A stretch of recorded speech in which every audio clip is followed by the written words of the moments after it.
So, ito na, Mazda Lantis Type-R V6 KFZE engine. Okay na yung takbo.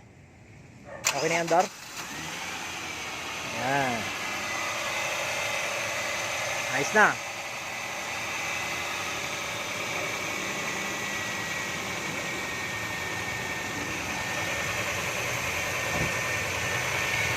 V6 6-cylinder 2.0 170 horsepower, cast aluminum block. Ito wala na, bukas na lang road test yung kay Christian na Lantis Type-R na rin dahil do sa big brakes niya na from the Lantis Type-R, though naka BPT na to. 180 horsepower, 170 horsepower, 180, 170. Ayan, ganda talaga ng tunog ng V6 engine.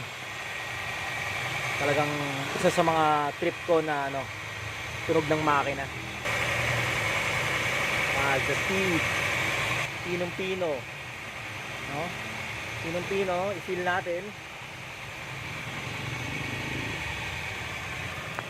Ganda rin na ito. Yan. Diba?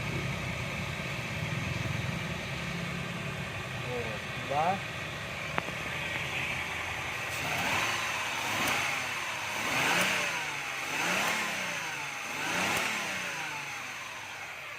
Ganda na tunog, no?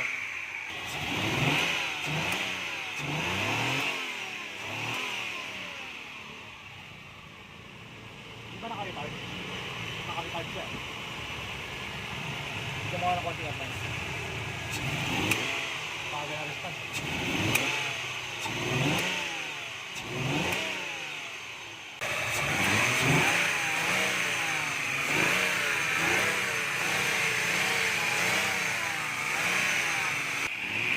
So ayan, okay na yung andar. Dagdag tuning na lang. Meron pa ako napapansin.